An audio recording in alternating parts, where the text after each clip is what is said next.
वाहिद जिंदा जलाली आसमानी बाप के नाम में आप सब लोगों की सलामती हो। Good morning, praise the Lord और जय मसीह की।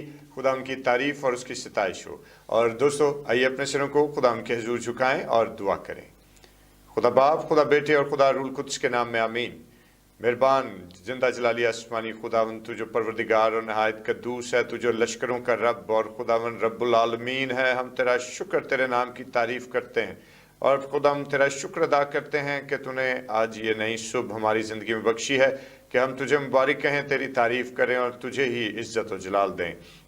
बाप आसमानी, तेरा रहम और तेरा फजल, तेरी शफ़क़त और सलामती हम सबों पर कायम रहे और खुदावन आज का ये दिन हमारी ज़िंदगी में ढेरों बरक़ात का दिन ठहरे, यीशु के नाम में आमीन आमीन। खुदा की तारीफ़ और उसकी सिताइश हो। और दोस्तों, खुदा के नाम को इज़्ज़त और जलाल देते हैं और मैं खुदा का खादिम पादी सलमान यूसुफ आप सब लोगों की खिदमत में सलाम अर्ज़ करते हुए आप सब लोगों को नाने बका इस मॉर्निंग डिवोशन में खुश आमदीद कहता हूँ। और आइए मिलकर खुदा के नाम को इज़्ज़त और जलाल दें, उसकी प्रस्तिश और उसकी ताज़ीम करेंगे। और खुदा के हजूरी में एक बड़ा ही खूबसूरत गीत है, यसु छू यसु छू यसु छू मेरे जीवन को छू। और बेशक ये एक ऐसी पुकार है जो हर एक ईमानदार की ज़िंदगी में ज़रूर होनी चाहिए कि हम सबों को जब मसीहा की ज़ात जो है वो छू लेती है तो दोस्तों ज़िंदगियाँ पाक हो जाती हैं, ज़िंदगियाँ मुतबर्रिक होती हैं, ज़िंदगियाँ बहाली और इस्तेहकाम की तरफ चलती हैं। तो आइए मिलकर खुदा के नाम को मुबारक कहेंगे और अपने दिन का आगाज़ इस विश के साथ, इस ख्वाहिश के साथ और इस इल्तिजा के साथ करेंगे कि यीशु छू मेरे जीवन को छू। Praise the Lord.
खुदा उनकी इस अच्छी हमदो ताज़ीम के लिए हम खुदा उनकी शुक्रगुजारी करते हैं और वक्त है कि हम खुदा के बुजुर्ग कलाम की तिलावत को सुने।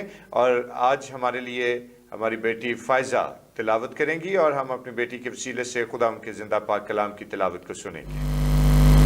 थैंक यू भाई साहब। मरकज़ की अंजील उसका 8वां बाब और उसकी 23वीं आयत। वो उस अंधे का हाथ पकड़कर उससे गांव से बाहर ले गया और उसकी आंखों में थूक कर अपने हाथ उस पर रखे और उससे पूछा, क्या तू कुछ देखता है? खुदावन के पाक कलाम पढ़े और सुरे जाने पर खुदावन की खास बरकत हो। खुदावन का शुक्र। आमीन आमीन। खुदा की तारीफ और उसकी शुक्रगुजारी हो उसके ज़िंदा पाक कलाम की तिलावत के लिए। और वक्त है कि हम अपने सिरों को खुदा के हुज़ूर झुकाएं और दुआ करें।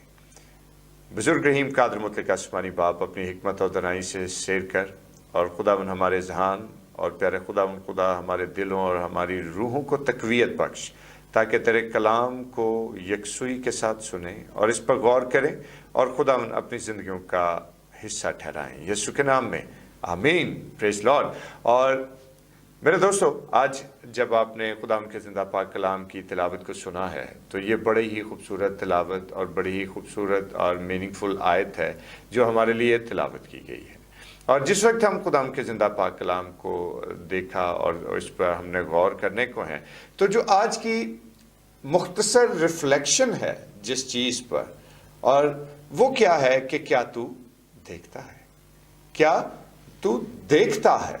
और दोस्तों, हम अक्सर औकात जब कोई गेम से वाक़फ़ियत हासिल करते हैं, कोई खेल शुरू करते हैं, कोई गेम जो है वो अपने मोबाइल्स और अपने टैब्स और अपने लैपटॉप्स में और कंप्यूटर्स में इंस्टॉल करते हैं, तो उस गेम को खेलने से पहले कुछ इंस्ट्रक्शंस आती हैं, कुछ रूल्स एंड रेगुलेशंस आते हैं, और फिर हम आहिस्ता आहिस्ता गो के हम उसको कई दफ़ा पढ़ तो लेते हैं, लेकिन उस गेम में महारत हासिल करने के लिए हमें बहुत वक्त दरकार होता है और तगोदो करनी पड़ती है। फिर जाकर हम उन इंस्ट्रक्शंस और रूल्स एंड रेगुलेशंस के तहत जब उस गेम को खेलते हैं तो उसमें महारत हासिल करते हैं और कामयाबी हासिल करते हैं। और याद रखिए कि शागिर्दियत जो है, यानी डिसाइपलशिप, वो भी असल में ऐसी ही है। और जब हम खुदा के ज़िंदा पाक कलाम पर गौर करते हैं तो हम ये जान पाते हैं कि हम जब मसीह के पास आते हैं तो फिर कदम ब कदम हम उसके कलाम अक़दस में तरक्की करते हैं, उसके कलाम में बढ़ते हैं और उसके पाक रूह की गाइडेंस से हम वो कलाम जो है वो हमारी ज़िंदगियों का हिस्सा बनता चला जाता है। और जब वो कलाम हमारी ज़िंदगियों का हिस्सा ठहरता है तो फिर हमारे अंदर ईमान की शम्मा जो है उसकी लौ बढ़ती चली जाती है, और जिससे उस ईमान के वसीले से, खुदा के कलाम के वसीले से, पाक रूह की गाइडेंस के वसीले से वो लौ जो हमारे अंदर रोशन हुई है उससे हम दूसरे लोगों को रोशनी तकसीम करना शुरू कर देते हैं। और आज जब हम इस हवाले पर थोड़ी देर के लिए गौर करें तो बड़ा ही अच्छा और खूबसूरत हवाला, जिसमें हमारे लिए सीखने के हवाले से बहुत कुछ है, लेकिन चूंकि ये एक रिफ्लेक्शन है इसलिए हम सिर्फ इस पर थोड़ी देर के लिए मुख्तसर एतबार से जो बात करना चाहते हैं वो ये है कि यहाँ पर हमने देखा कि एक नाबीना शख्स है और उसको खुदावंद यीशु मसीह के पास उसके कुछ दोस्त लेकर आते हैं।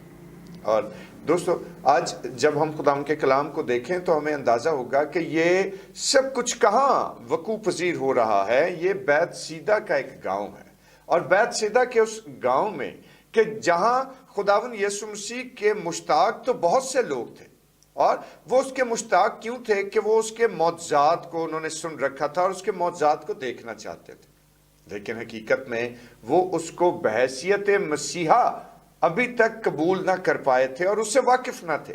उनके लिए वो कोई एक ऐसा जादूगर या एक ऐसा मजिशियन था कि जो बड़े बड़े मौजज़ात करता था।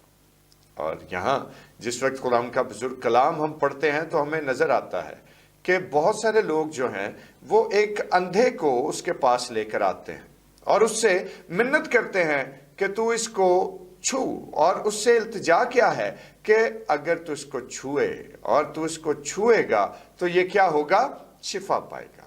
लेकिन यहाँ पर हम उस नाबीना शख्स के अगर जिंदगी को देखें और उसकी हालत को देखें, उसकी सिचुएशन और पोजीशन को देखें, तो यकीनन वो नाबीना शख्स जो है वो खामोश है और उसकी ज़बान से कोई लफ्ज़ अदा नहीं हो रहा।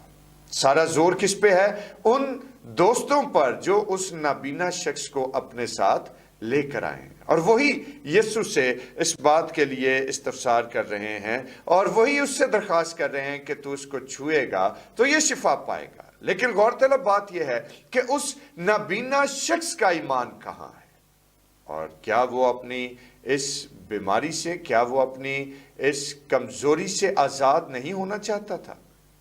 और दोस्तों, कई दफा जब हम अपनी जिंदगियों को देखते हैं तो हम अपने इर्द गिर्द अपने बहुत से ऐसे बेटे बेटियों को, ऐसे जीजो कारब को, ऐसे दोस्त बाप को देखते हैं कि जो अपने मसाइल के लिए खुदावन के हजूर दुआ तक नहीं कर सकते, और जिनकी ख्वाहिश यही होती है कि कोई दूसरा मेरे मामलात को हैंडल करता रहे, कोई दूसरा मेरे लिए दुआ करता रहे, और कोई दूसरा ही मेरे लिए यीशु से सिफारिश करता रहे। तो फिर दोस्तों, ऐसी सिचुएशंस में हमारा अपना फेथ कहाँ है, हमारा अपना ईमान कहाँ है, हम कहाँ खुदावन यीशु मसीह की हजूरी में खड़े हैं, ये एक गौरतलब अमर है। और जिस वक्त हम खुदावन के कलाम को देखते हैं तो खुदावन का कलाम हमें इसी बात के बारे में आगाही देता है कि जब उस शख्स ने अपनी जबान से कोई लफ्ज अदा ना किया तो तब उसको ऐसे ही सिफारिश कुनिंदा उसको लेकर आए, और वही सिफारिश कुनिंदा हैं जो यीशु मसीह के आगे इस्तफसार कर रहे हैं, जो उसके सामने इस बात के लिए मुल्तजी हैं कि खुदावन तू इसको छुएगा तो ये शिफा पाएगा। हत्ता कि अगर हम बाइबल मुकद्दस के बाकी मामलात और हवालों को देखें तो वहां पर हमें ये नजर आएगा कि जब राह के किनारे खड़े दो अंधों ने यीशु को अपनी जानिब आते देखा तो उन्होंने आसमान सर पर उठाया और वो चीखना और चिल्लाना शुरू हुए, क्या है इब्ने दाऊद हम पर रहम कर, आए रब्बी हम पर रहम कर, आए उस्ताद हम पर रहम कर। और खुदावन ने उनको बगैर छुए ही शिफा दे दी। लेकिन यहाँ पर जब खुदावन के सामने वो लोग जमा हैं और उसको कह रहे हैं कि तू इसको छुएगा तो शिफा पाएगा, हालांकि वो तो जिंदगी का खालिक है, हालांकि वो तो जिंदगी का मंबा है, हालांकि वो शिफा देने में कुदरत रखता है, वो सिर्फ अपनी ज़बान मुबारका से ही अदा कर देता दो लफ्ज तो वो शख्स यानी वो नाबीना शिफा पा जाता। और तब खुदावन ने उसका हाथ पकड़कर उसको गांव से बाहर ले गए और फिर क्या किया कि उसकी आंखों पर थूक कर जो है उससे पूछा कि क्या तू देखता है। ये बड़ा ही एक गैर फितरी और गैर रवायती तरीका है शिफा देने का, लेकिन हम ये भी कह सकते हैं कि खुदावन के अपने मकासद हैं, उसके अपने काम हैं, जैसे वो चाहे किसी के साथ वो कर सकता है और उसी तरीके से वो उसको तंदुरुस्त और तवाना बना सकता है। लेकिन हकीकत में समझने वाली बात क्या है कि ये शिफा दर्जों में क्यों बटी, और इसकी बड़ी वजह है कि उस नाबीना शख्स का ईमान और उसका इत्तेकाद, क्योंकि उस नाबीना शख्स का अपना ईमान यहाँ पर हमें थोड़ा शेकी दिखाई देता है, थोड़ा वीक दिखाई देता है। और खुदावन ने उसको शहर से बाहर, उस गांव से बाहर ले जाकर जब ये प्रैक्टिस की तो तब उसको ये फील हुआ कि मुझे कुछ धुंधला सा दिखाई दे रहा है। लेकिन फिर खुदावन ने उससे पूछा कि क्या तू देखता है, और तब उसने कहा कि हाँ खुदावन, कुछ धुंधला सा दिखाई देता है, कुछ दरख्त से हैं, ये इंसान जो है वो मुझे दरख्त की तरह दिखाई देते हैं। लेकिन मेरे दोस्तों, दोबारा फिर खुदावन यीशु मसीह ने उसकी आंखों को छुआ तो वो बीना हुआ। और यहाँ पर सीखने वाली बात क्या है कि जिस वक्त हम खुदावन यीशु मसीह के पास तो आ जाते हैं, लेकिन बहुत दफा हमारा ईमान और हमारा एतकाद उस पर इतना स्ट्रांग नहीं होता कि हम उसको अपना निजात दहिंदा और हम उसको अपना मसीहा और अपना शाफी तस्लीम कर लें। फिर भी हम इसी बात के इंतजार में रहते हैं कि कोई हमारी शिफायत खुदावन के हजूर में कर दे, कि कोई हमारी सिफारिश करे। لیکن آج میرے دوستو اس بات کو سمجھ لیں کہ جو ایمان رکھتا ہے اس کے لیے سب کچھ ممکن ہے. جو ایمان کی روح سے خدا ان کے قدموں میں جھکتا ہے اس کے لیے اس کو اس بات کا انتظار بھی کرنے کی ضرورت نہیں کہ یسوع فزیکلی آ کر مجھے چھوئے گا تو میں شفا پاؤں گا. اور میرے دوستو آج میری یہ خواہش ہے, آج میری یہ دعا ہے آپ سب لوگوں کے لیے کہ خداوند آج ہمارے ایمان اور اعتقاد کو اس قدر مضبوط کرے کہ ہمیں درجوں میں شفا نہ ملے, ہمیں درجوں میں سٹیپس میں آگے نہ بڑھنا پڑے, بلکہ انسٹنٹ خداوند ہماری زندگی کے معاملات کو کنٹرول کرتے ہوئے ہمیں انسٹنٹ شفا دے, ہمیں انسٹنٹ بحالی اور استحکام بخشے. اور اس خیال کے ساتھ خداوند آپ سب لوگوں کو برکت دے, آمین. آئیے اپنے سروں کو خداوند کے حضور جھکائیں اور دعا کریں. خداوند بزرگ قادر مطلق آسمانی زندہ جلالی باپ, تیرا شکر, تیرے نام کی تعریف ہو. اور خداوند التجا ہے کہ تو خداوند ہماری روحانی آنکھوں کو کھول, تو ہمیں روحانی طور پر بینا کر, تاکہ خداوند ہم تیرا جلال دیکھ سکیں اور خداوند اپنے ایمان اور اعتقاد کو مضبوطی سے تھامے رہیں اور خداوند تیری ہی راہ دیکھتے رہیں, یسوع کے نام میں آمین. آئے ہمارے باپ تو جو آسمان پر ہے, تیرا نام پاک مانا جائے, تیری بادشاہی آئے, تیری مرضی جیسے آسمان پر پوری ہوتی ہے زمین پر بھی ہو. ہمارے روز کی روٹی آج ہمیں بخش دے, اور جس طرح ہم اپنے قصور کو معاف کرتے ہیں تو بھی ہمارے قصور ہم معاف فرما. ہمیں آزمائش میں نہ پڑنے دے بلکہ برائی سے بچا, کیونکہ بادشاہی, قدرت اور جلال ہمیشہ تیرا ہی ہے, آمین. اور اب ہمارے خدا یسوع مسیح کا فضل, خدا باپ کی محبت, پاک روح کی رفاقت اور شراکت, اس کی تسلی اور اس کا اطمینان اب سے لے کر ہمیشہ تک المقدسین کے ساتھ اور تمام دیکھنے والے بھائیوں اور بہنوں, بزرگوں, بیٹے بیٹیوں کے ساتھ ہوتا رہے, آمین.